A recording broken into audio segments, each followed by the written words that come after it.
ក្នុងរដូវលំហើយនេះប្រជាកសិករនៅភូមិស្លក្រាមឃុំវត្តមឹមស្រុកសង្កែខេត្តបាត់ដំបងបាននឹងកំពុងតែធ្វើការដាំដំណាំខ្ទឹមសសម្រាប់ធ្វើជ្រក់មានការដាំដុះច្រើននៅតាមជម្រាលស្ទឹងសង្កែព្រោះដំណាំប្រភេទនេះក្រោយពីប្រមូលផលរួចមួយផ្នែកអាចលក់ស្រស់ជូនដល់ម៉ួយនិងសល់មួយផ្នែកទៀតសម្រាប់ធ្វើជ្រក់ដោយខ្លួនឯងដែលអាចទុកលក់បន្តពេញមួយរដូវបានក្នុងខណៈពេលកំពុងដកស្មៅដំណាំខ្ទឹមសសម្រាប់ធ្វើជ្រក់លោកឈឹមយុទ្ធរស់នៅភូមិស្លក្រាមឃុំវត្តមឹមស្រុកសង្កែបានផ្ដល់នូវបទសម្ភាសន៍ដល់ក្រុមការងារប្រចាំខេត្តបាត់ដំបងដឹងយ៉ាងដូចនេះថាក្រៅពីការដាំដុះបន្លែចម្រុះមានដូចជាខាត់ណាផ្កាខាត់ណាដើមស្ពៃក្តោបស្ពៃជើងទាតាំងអោម្ទេសជាដើមនោះការដាំខ្ទឹមសសម្រាប់ធ្វើជ្រក់ត្រូវបានប្រជាកសិករនៅតំបន់នេះមានការដាំដុះបានច្រើនហើយការដាំខ្ទឹមសនៅទីនេះគឺមិនមានការប្រើប្រាស់ថ្នាំពុលនោះទេដោយសារតែដំណាំខ្ទឹមសសត្វល្អិតមិនហ៊ានចូលមកកាត់បំផ្លាញបាននោះឡើយព្រោះខ្ទឹមមានក្លិនឆួលជាតិហឹរឬហាងអាចធ្វើឲ្យសត្វល្អិតចូលមកមិនបានតែអ្វីដែលសំខាន់នឹងរងការរំខានដល់ដំណាំខ្ទឹមសនោះគឺមានដុះស្មៅច្រើនមិនអាចជំរះបានទេត្រូវដកម្ដងមួយដើមទៅអស់បើមិនឧស្សាហ៍ដកចោលទេវានឹងប៉ះពាល់ដល់ផលដំណាំខ្ទឹមសនេះហើយការដាំខ្ទឹមសសម្រាប់ជ្រក់នេះអាចធ្វើជ្រក់លក់បានពេញមួយរដូវព្រោះតម្លៃថេរល្អបើគេមានច្រើនយើងទុកសិនពេលគេអស់ទៅបញ្ចេញលក់ងាយស្រួលប៉ុន្តែវាពិបាកដកស្មៅព្រោះយើងដាំច្រើនទៅវាពិបាកដកដែរណាបើយើងដាំ2 3រងអីមិនពិបាកទេអានេះវា10រងជាងនេះត្រឹមមកដកដល់នោះហើយដល់នោះអញ្ចឹងអានេះវាចាប់ដើមដុះទៀតដែរយើងដកដំបូងនេះវាចាប់ដើមដុះទៀតដែរបាទអញ្ចឹងយើងវិលរាល់ថ្ងៃអត់មានថ្ងៃតនេទេដករាល់ថ្ងៃយើងដាំតែ3ខែអញ្ចឹងទៅយើងអាចជ្រក់ឲ្យទុកលក់បានមួយរដូវហ្នឹងពេលណាថោកយើងអត់ទាន់ទៅលក់ទៅពេលណាថ្លៃបានយើងទៅលក់វាអត់ចេះខូចទេពេលយើងជ្រក់បានហើយអត់ចេះខូចទេបាក់ការដកស្មៅអញ្ចឹងដាំមិនបានច្រើនទេមិនអ្នក4 5រង7 8រងអីចឹងណាព្រោះអត់អាចយកចប់ទៅជ្រះវាឬក៏បាញ់ថ្នាំអីបានទេអានេះតែគួយដកកាលណាបាញ់ថ្នាំបាញ់អីហ្នឹងវាខូចទាំងអស់ខូចទាំងខ្ទឹមក៏អី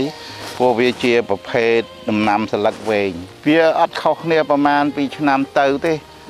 ដោយសារអាកាសធាតុឆ្នាំនេះក៏វាមធ្យមដែរវាមិនជាក្តៅហើយក៏វាមិនជាត្រជាក់ពេកវាមធ្យមហើយមើលដំណាំនេះទៅវាអាចទទួលបានផលដូចតែឆ្នាំទៅដែរតែនេះវាអាចដោះស្រាយជីវភាពបានប្រសើរជាងបន្លែទូទៅព្រោះបន្លែទូទៅជួនកាលដាំទៅវាជន់គ្នាវាប៉ះលើថោកបាទនេះអត់ទេបាទអានេះវាអត់មានពេលថោកទេកម្លៃវាគឺថេរយើងលក់បានថេររហូតបាទព្រោះយើងជ្រក់បើពេលគេសម្បូរទៅយើងឈប់លក់សិនទៅនៅពេលដែលគេលក់អ្នកដែលដាំតិចតួចគេលក់អស់ទៅបានយើងដាំទៅអ្នកខ្លះគេអត់ជ្រក់ទេគេលក់ឆៅបណ្ដោយបាទខ្ញុំអត់ដែលលក់ឆៅទេខ្ញុំជ្រក់ព្រោះខ្ញុំចេះជ្រក់ខ្លួនឯងអញ្ចឹងណាជ្រក់ដាំហើយយើងជ្រក់ខ្លួនឯងទៅទុកលក់បដា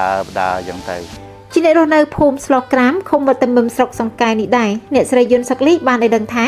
ក្រុមគ្រួសាររបស់អ្នកស្រីក្រៅពីការដាំដំណាំខ្ទឹមសសម្រាប់ធ្វើជ្រក់នៅមានដាំបន្លែចម្រុះបន្ថែមទៀតដើម្បីផ្គត់ផ្គង់របបហូបចុកប្រចាំថ្ងៃហើយនៅសល់ខ្លះយកទៅលក់នៅផ្សារសហគមន៍ដែលនៅជិតផ្ទះរបស់គាត់អ្នកស្រីយុនសុកលីបានបញ្ជាក់ថាការដាំខ្ទឹមសសម្រាប់ធ្វើជ្រក់មានភាពលំបាកខ្លាំងក្នុងការថែទាំជាពិសេសគឺការបោចស្មៅត្រូវធ្វើឲ្យបានស្អាតល្អហើយដំណាំខ្ទឹមសដែលក្រុមគ្រួសាររបស់អ្នកស្រីដាំនេះទៅតែដាំបានរយៈពេលជិត2ខែប៉ុណ្ណោះហើយក្រោយពីប្រមូលផលរួចមួយផ្នែកសម្រាប់លក់ស្រស់និងនៅសល់ធ្វើជក់ទុកលក់បន្តទៀតខ្ញុំដាំភាគច្រើនដែលត្រូវដាំរាល់ឆ្នាំហ្នឹងគឺខ្ទឹមសខ្ទឹមក្រហមយើងលក់អាស្រស់ហ្នឹងឲ្យគេយកទៅជ្រក់ខ្លួនគេខ្លះទៅហើយសល់ប្រហែលយើងជ្រក់ខ្លួនឯងហ្នឹងទៅហើយយើងលក់ស្រួលនិយាយទៅចាហើយវាបានក្រាន់ដែរតម្លៃវាខ្ទឹមនេះគេដកខ្ចីសម្រាប់ជ្រក់បដ ாய் ចាបើសិនជាយើងទុកវាដល់វាចាស់ដូចខ្ទឹមដែលយើងទិញតាមផ្សារយកមកស្លអញ្ចឹងគឺកពឹសវាទូចនិយាយទៅវាអត់ចំណេញណាចាហើយវាស្រាលឆ្នាំមុនវាបានច្រើន តែឆ្នាំនេះដល់ពេលយើងមិនតាន់ដឹងព្រោះអីវាអត់តាន់ដល់ពេលដកអញ្ចឹងយើងថ្លៃលោវាបន្តិចទៀតវាដូរទៅជាមិនវិញយើងអត់តាន់ដឹងអញ្ចឹងណាចាវាបានច្រើនជាងដំណាំផ្សេងដូចស្ពៃដូចអីវាមានចុះមានឡើងអញ្ចឹងតែចំពោះខ្ទឹមនេះរាល់ឆ្នាំគឺយើងលក់តម្លៃតែប៉ុណ្្នឹងយើងលក់ឲ្យគេស្រស់ឲ្យគេយកទៅជ្រក់ខ្លួនឯងហ្នឹង13000ចាដល់ពេលយើងកើតទៅជាជ្រក់ហើយយើងលក់វិញបាន30000ក្នុង1គីឡូខ្ទឹមសនេះរយៈពេលចាប់ពីយើងដាំដល់ដកហ្នឹងគឺ2ខែ20ថ្ងៃគឺយើងត្រូវទៅដកហើយចាបើយើងទុកឲ្យលើសហ្នឹងវាទៅជាចាស់ជាអីអញ្ចឹងទៅយើងជ្រក់ក៏អត់ឆ្ងាញ់ដែរស្លឹកអត់មានប្រើការអីកើតទេបើថាវានៅខ្ចីទេយើងអាចបេះវាយកទៅឆាទៅអីបានអញ្ចឹងណាតែដល់ពេលដែលយើងដកមើមហើយស្លឹកវាចាស់គឺគេចោលហើយ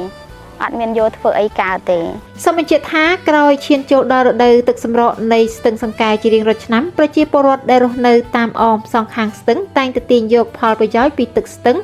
ដោយបាននាំគ្នាធ្វើការដាំដុះបន្លែចម្រុះគ្រប់ប្រភេទនៅតាមជម្រាលស្ទឹង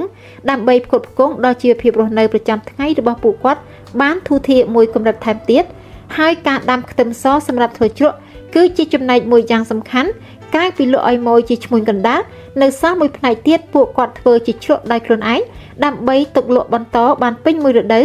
សំខាន់ឲ្យតែមានតម្លៃខ្ពស់តែបើតម្លៃធ្លាក់ចុះទាបគឺត្រូវរក្សាទុកតលតែខ្ទឹមជ្រក់នោះមានតម្លៃខ្ពស់ទើបយកទៅលក់ទន្ទឹមនឹងនោះពួកគាត់ក៏បានអំពាវនាវដល់ប្រជាពលរដ្ឋទូទៅសូមជួយគាំទ្រដល់ផលិតផលក្នុងស្រុកឲ្យបានច្រើនដើម្បីលើកទឹកចិត្តដល់ពួកគាត់បន្តការងារដាំដុះបន្ថែមទៀតក្នុងការលើកកម្ពស់ជីវភាពរស់នៅឲ្យកាន់តែរីកចម្រើនឡើង